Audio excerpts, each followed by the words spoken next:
آدمی خودکشی کرتا ہے جب اس کا دل ٹوٹ جاتا ہے، آدمی خودکشی کرتا ہے اپنی عزت و آبرو کو بچانے کے لیے۔ یہاں کیا بات تھی؟ یہاں کوئی بات نہیں تھی کہ پھر آپ نے آدمی سنائی تھی۔ خودکشی میں آدمی خود ہتھیار کو استعمال کرتا ہے اپنی جانب سے۔ یہ قرآن بولا تھا نمرود نے، ابراہیم علیہ السلام نے محنت نہیں کیا تھا، اس کو خودکشی بھی نہیں کہتے۔ پھر ابراہیم علیہ السلام کود پڑتے ہیں تو اللہ نے دیکھا کہ نہیں، یہ بات ہے۔ کبھی کبھی عاشق کو دیکھتا ہے حسن خود بے قرار ہو جاتا ہے۔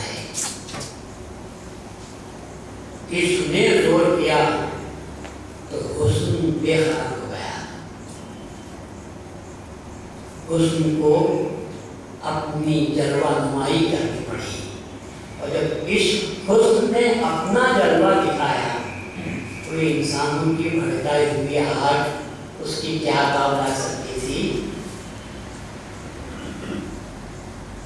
خدا کا حکم ہوا ٹھنڈی ہو جا تو آگ ٹھنڈی ہو گئی۔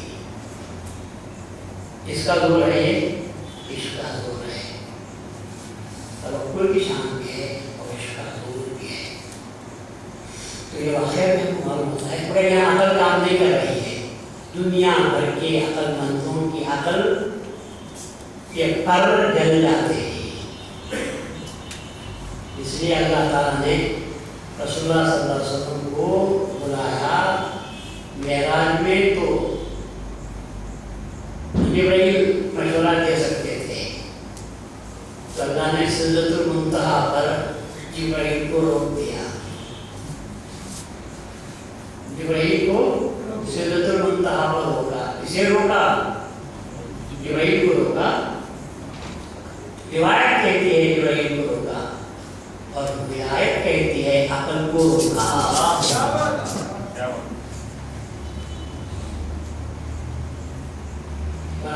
پر لگ گئے، کس کے؟ عقل کے پر جل گئے، اور جبرائیل نے کہا میں قدم آگے بڑھوں گا تو میرے پر جلیں گے۔ کس کے پر جلتے تھے وہ؟ عقل کے پر جلتے تھے۔ جبرائیل کو چھوڑ دیا اور سدرۃ المنتہا سے آگے بڑھے تو ساری فضا عشق کی فضا تھی۔ اب وہاں پر عقل کام کرنے والی نہیں تھی، اسی لیے رسول اللہ صلی اللہ علیہ وسلم کو دیدار بھی ہوا تو مقام ولایت میں ہوا ہے، مقام نبوت میں نہیں۔ نبوت کی سرحد پیام لانے والے جبرائیل، نبوت کا پیام لانے والے کون؟ نبی کسے بنایا؟ اللہ نے بنایا، ضرور اس کے ذریعے سے بنایا، جبرائیل کے ذریعے سے۔ قرآن لانے والے کون؟ جبرائیل۔ پیغام دینے والے کون؟ جبرائیل۔ پیغام خدا کا پر درمیان میں واسطہ وسیلہ تھا۔ یہاں سے وہ بات پیدا ہوتی ہے کہ صاحب بغیر وسیلے کے ایک شخص، میں آپ کو بتاؤں کہ ایک ہفتے کی بات ہے، ایک شخص مرید ہوا میرا، پھر اس سے بھی پوچھا کہ سب تم کس کے مرید تھے؟ بولے کہ فلاں کا مرید تھا۔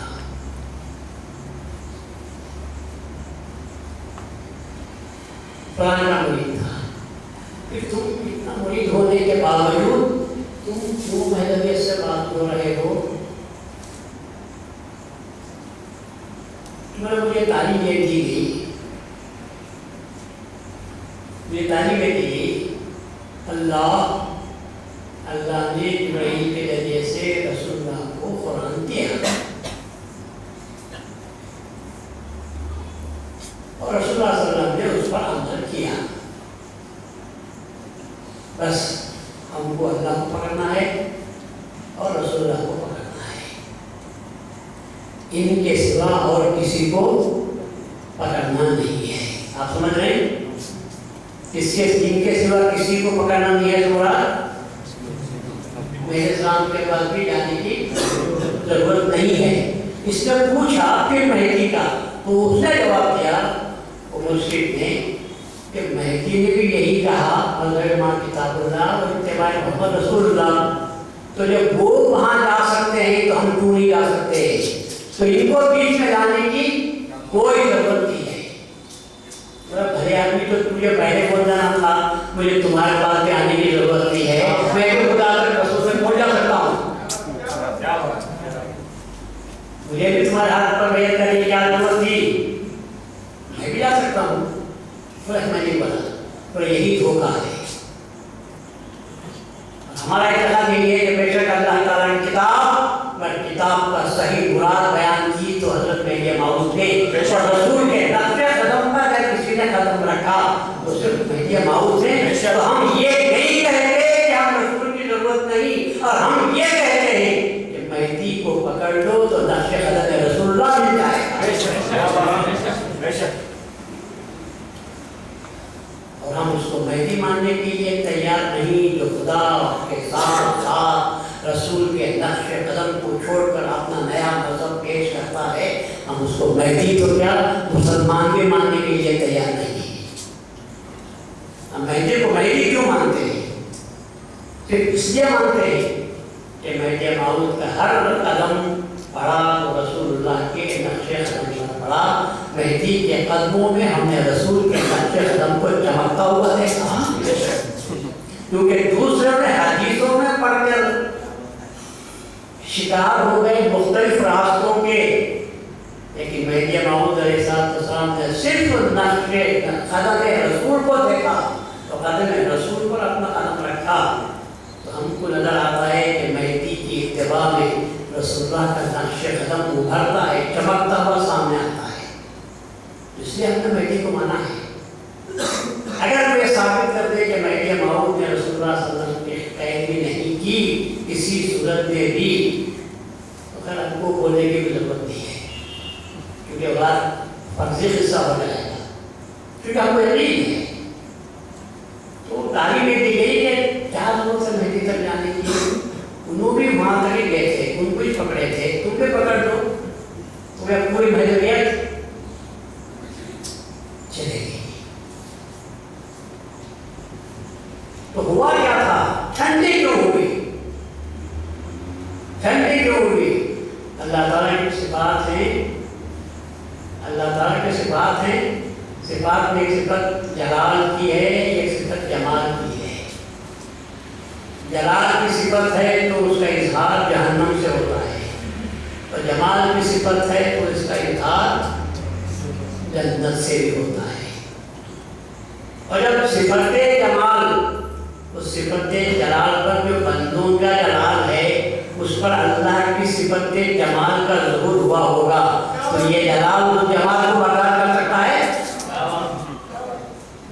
جب شاہ نعمت کی آنکھوں میں مہدی موعود علیہ السلام کی نظر پڑی اور خدا کے جمال کی نظر پڑی تو جمال نعمت کی نظر نہیں تھی، جمال خدا بندی کی نظر تھی. جمال خدا بندی کی نظر تھی.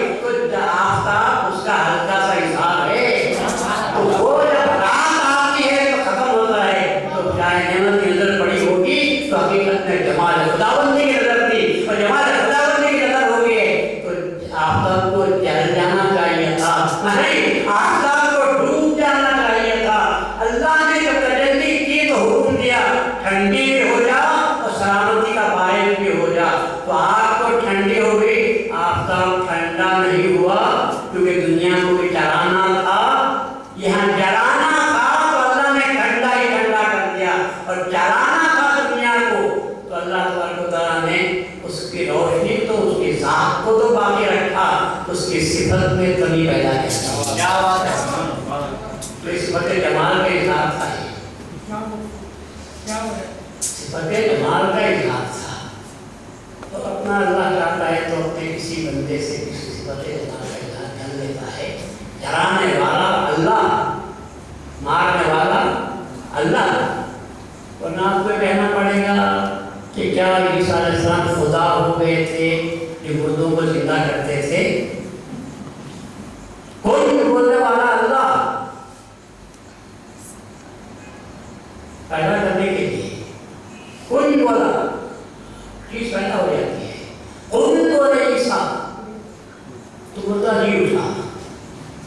تو کیا حضرت عیسیٰ کو خالق کہہ سکتے ہیں؟ حضرت عیسیٰ علیہ السلام کو زندہ کرنے والا کہہ سکتے ہیں؟ کیا لوگوں نے آزمائش کی، پرانے 400-500 سال پرانے خبروں کے پاس لے کر جا کر عیسیٰ علیہ السلام سے کہا کہ اس مردے کو زندہ کرو، اس خبر میں پڑا ہوا ہے اس کو زندہ کرو. تو عیسیٰ علیہ السلام نے جا کر کہا تو اٹھ گیا. کیسے اٹھا ہوگا بھائی؟ ولی تھا، نبی تھا، آپ قوم پورے خالی پیسے کے ویسے تھے. ادھی مرا ہو اسے خون بولے تو ہاتھ پاؤں آنکھ ناک سب ٹھیک، صرف روح بھری ہوگی، یہ کہہ سکتے ہیں. تو کتنے سال کا واقعہ بولوں؟ کتنے سال پرانی خبر کا؟ 500 سال. 500 سال میں اس مردے کی کیا حالت میں ہوگی؟ کچھ بھی ہے باقی بھی ہو سکتا ہوگا، مگر کیا اثر ہوا؟ ادھر سے نکلا انسان کی زبان سے کن بیس اللہ، پورے پورا کھڑا ہو گیا. within seconds ہڈیاں جڑ گئے، جسم بن گیا، آنکھوں کے جیوے آ گئے، کان کا آواز سننے کے قابل ہوا، خون رگوں میں دوڑنے لگا، اٹھ کر کھڑے ہونے کی طاقت پیدا ہو گئی. کتنے دن لگے گی؟ کچھ بھی نہیں. 500 سال کا مردہ کھڑے ہو گئے.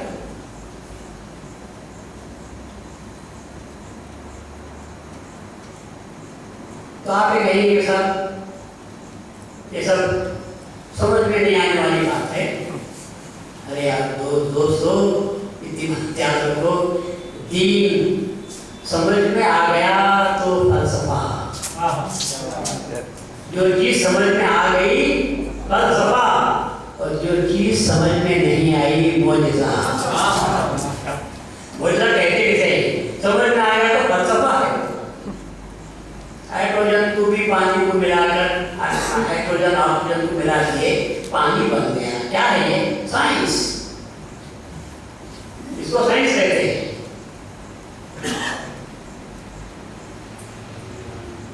جہاں پانی نہیں ہے، تھوڑا گڑھا پڑا ہوا تھا، رسول اللہ نے منہ میں اپنا تھوک اس میں ڈال دیا، چشمہ اوپر گیا. کیا ہے یہ؟ سارے شیطانوں کا تھوک لے کر ڈالو، ایسا پانی خراب ہو جائے گا. رسول اللہ صلی اللہ علیہ وسلم جب جا کر تھوکتے تو چھوٹے سے گڑے میں، اور آپ کے وعد دھن کی برکت سے چشمہ ابھر گیا. پانی ترس رہے تھے بدر کے مقام پر، دوسرے حنین کے مقام پر کچھ بھی نہیں تھا، ڈال دیا. وہ بکری جو جنی نہیں ہے، دودھ کا سوال اس پیدا نہیں ہوتا. بوڑھی بولی کے ہے بکری میرے پاس ہیں، مگر وہ ابھی اس کی جفتی نہیں ہوئی ہے، اسے دودھ نہیں آتا. تو میں لاؤ اسی کو، تو اسی کو لایا گیا. وہ بکری کے تھن پر ہاتھ ڈالے تو اتنا دھواں تھا، دودھ نکلنے لگا. رسول اللہ نے فرمایا پی لو، سب پیجیے. گڑیا تیرے سب برتن لا. گھر کے پورے برتن آ گئے، پورے برتن بھر دیے. پھر جب رسول اللہ چلے گئے تو پھر اس کے پھر وہ بکری جیسی باقیرہ تھی پھر ویسی ہو گئی. اس کو کیا بولے گا؟ فلسفہ ہے کہ معجزہ ہے؟ جو چیز سمجھ میں نہیں آتی وہی معجزہ. اور اللہ کے پیغمبروں نے، اللہ کے خلیفوں نے یا خلیفوں کے خلیفوں نے جو کام کیا وہ سمجھ میں آنے والی بات نہیں. اس کو معجزہ کہو یا کرامت کے نام سے یاد کرو. اللہ کے خلیفوں سے ہوتا ہے تو اس کو معجزہ کہتے ہیں، اور ان کے خلیفوں کے نام سے کہتے ہیں تو اسے کرامت کے نام سے یاد کرتے ہیں. تو فقط عقل پر ہی انحصار نہیں ہے، عقل کے ساتھ ساتھ ایک اور چیز بھی ہے جس کو ہم عشق کے نام سے یاد کرتے ہیں. پر عقل کو سمجھنے کے لیے عقل والوں کی ضرورت ہوتی ہے، اور عشق کو سمجھنے والوں کے لیے عشق کی دل میں تھوڑا سا عشق پیدا ہوا، تھوڑا سا. کتنا؟ عشق کی چیز بہت آنکھ چھوٹی کی کیوں نہ ہو. ایک پوری لالی کھڑی ہوئی ہے یہاں پر ہوئی تھی ندی کے سامنے، اسے جلانے کے لیے ایک لاری انگار کی ضرورت ہے. ایک سگریٹ پی کر ڈال دو تو کیا ہو جائے گا؟ پوری لاری خرید کے وہاں سے وہاں تک. مگر اس میں وہ بات ہے ایک چنگاری آپ ڈالو پوری لاری بھسم. لشکر کے لیے ایک لاری ہے تو ایک آدمی جائے گا تو مر جائے گا, اس کے لیے بڑا لشکر چاہیے, مگر روئی کے لیے ایک چنگاری ضروری.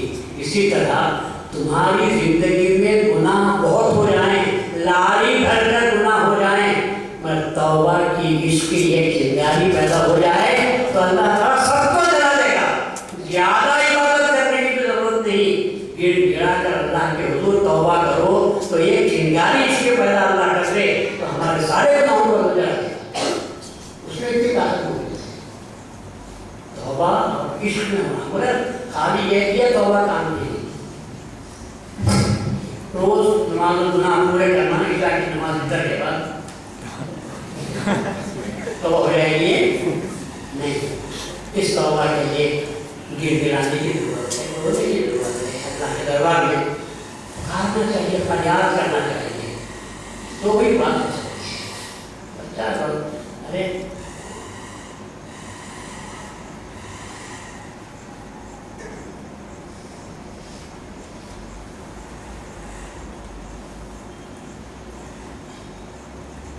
Tibrata na gaya kunat kay doshat naman.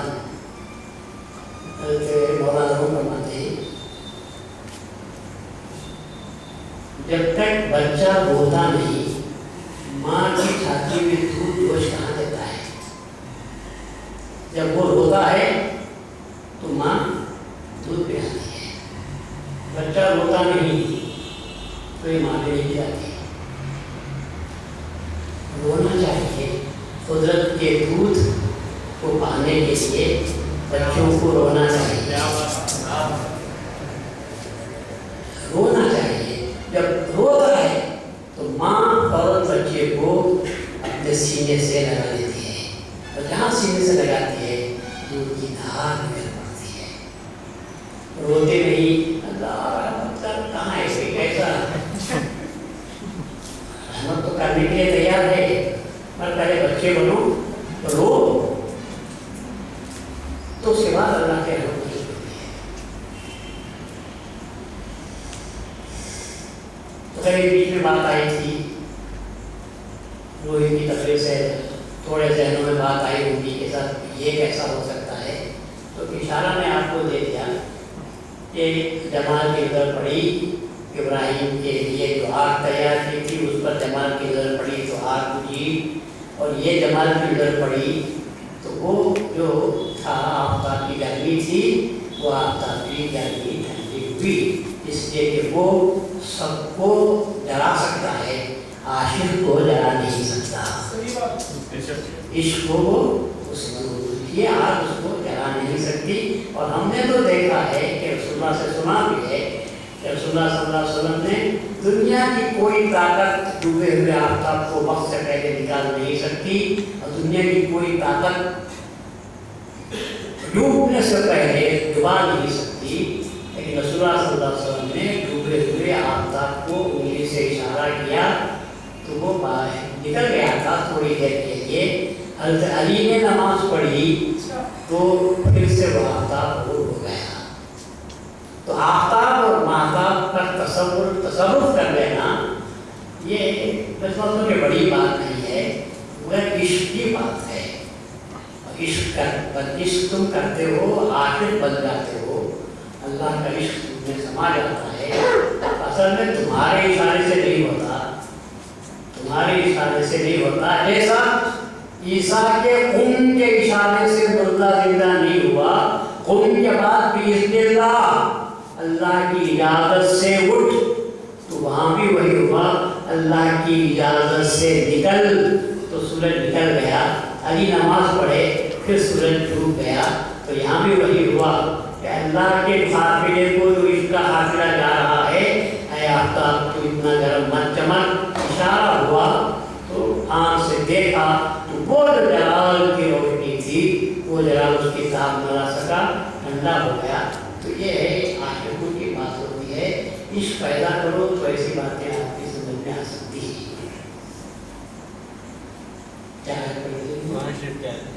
یصلی، اب دوسری بات آتا ہوں، اب تک آپ سنتے آئے ان اللہ و ملائکتہ یصلون بولو علی النبی، اللہ اس کے فرشتے صلوات بھیجتے ہیں اس پر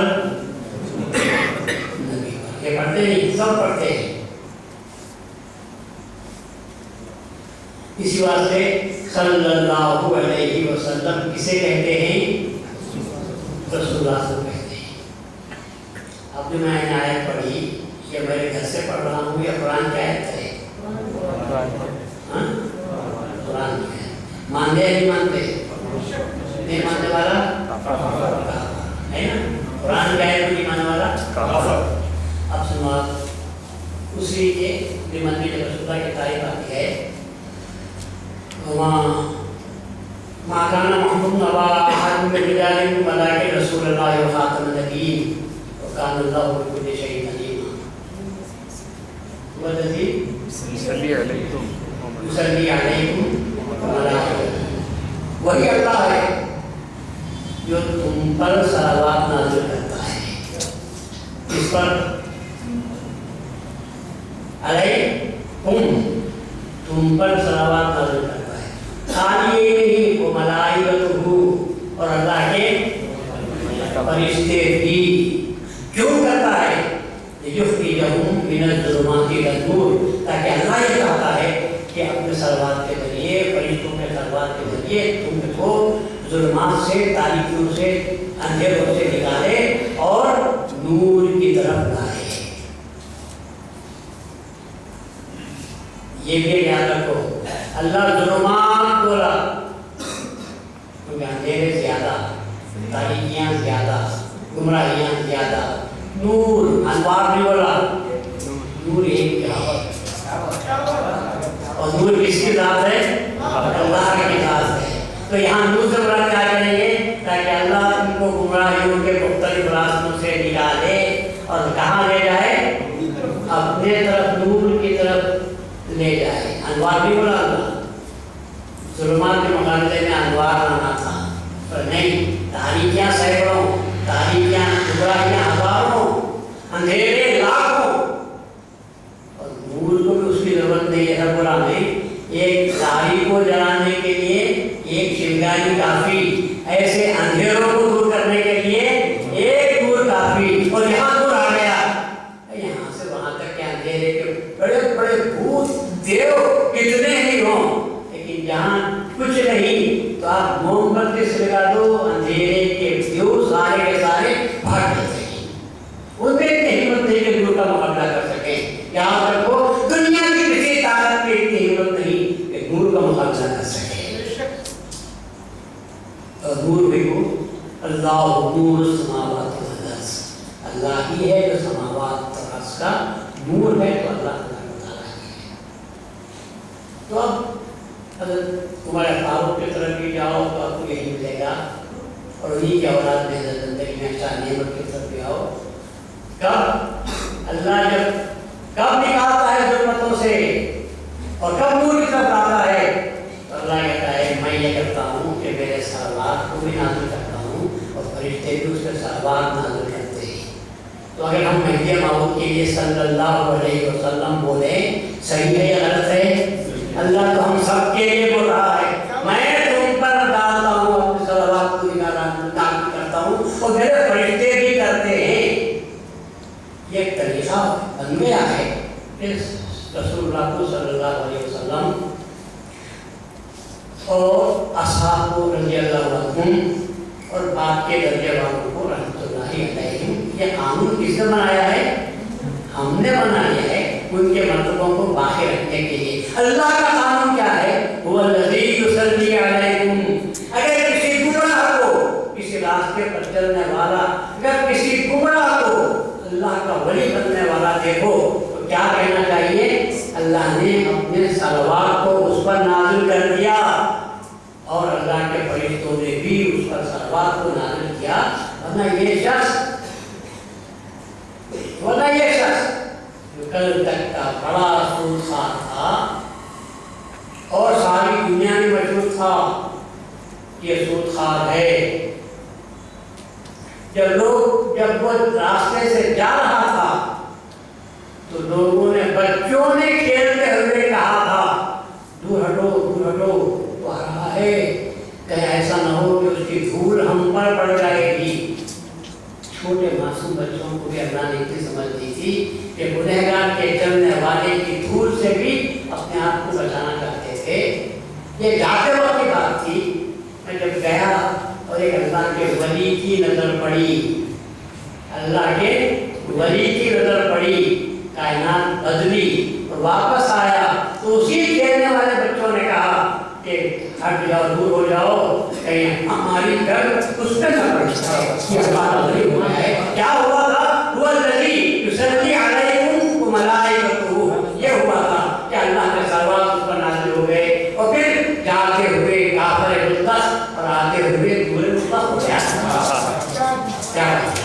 کیا ہوا ہوگا؟ نہ کھایا نہ پیا، کچھ بھی نہیں۔ ایک ولی اللہ کی نظر پڑی، کس کی نظر پڑی؟ کس کی نظر تھی؟ وہ الذی یصلی علیکم، کیا صلوات نازل ہوئے رکھے اللہ اس کے فرشتوں کے، اس کو واپس آیا تو زمانے کا ولی کامل بن گیا اور ایسا بنا کہ معصوم بچوں نے اس کی معصومیت کی گواہی دی تھی۔ تو حضرت شاہ نعمت رضی اللہ عنہ کا روح یہ سمجھو کہ پھرتے تھے، دوڑتے تھے، سب تھا، مگر مہدوی مسجد کے دائرے کے فقیر کی اذان کی آواز تم کہتے ہو، حقیقت میں وہ حی علی الفلاح جب کہا ہوگا تم سمجھے رسم ہے، اللہ تعالیٰ نے اس رسم کو اصل بنا دیا، کان سے ٹکرائی تو شاہ احمد کو ایسا معلوم ہوا رحمت خداوندی مجھے پکار رہی ہے، صلوات اللہ، صلوات الہیہ مجھے بلا رہے ہیں۔ جبھی تو دشمن پیچھے ہے، کون آدمی خاموش رہے گا؟ تو ہوا بھی وہی، سیدھا سر نگوں آواز کے ساتھ، یہ بغیر کی آواز نہیں تھی، اللہ کی آواز تھی، صلوات نازل ہو چکے تھے، واپس آ گئے، اپنے جماعت کے دربار میں آئے تو نظر پڑی، کیا ہو گیا تھا؟ صلوات کی آواز نے جس نے سے سب کو بیٹھ دیا، فرشتوں کے صلوات کی وجہ سے شاہ نعمت کے دل میں جو کچھ بھی تھا وہ سب جل کر خاکستر ہو گئے۔ اب اللہ کہتا ہے هو الذی یصلی علیکم وملائکتہ، اللہ کے بعد فرشتے درود بھیجتے ہیں، پہلے کسے بھیجنا چاہیے؟ فرشتے، اس کے بعد اللہ ہے۔ فرشتوں نے بھیجا تو شاہ نعمت آگے کس کے پاس؟ خلیفۃ اللہ کے پاس آئے۔ اب هو الذی، اب پھر اس نے صلوات بھیجے تو کیا کہا؟ تم خالی نعمت نہیں ہو، خانے نعمت ہو، اکیلے نعمت نہیں ہو، بلکہ نعمت کا دسترخوان ہو پورا۔ اب دستر پر بیٹھتے ہیں تو کیا کیا نہیں ہوتا، اقسام نام کی نعمتیں آپ کو ملتا کی گئی۔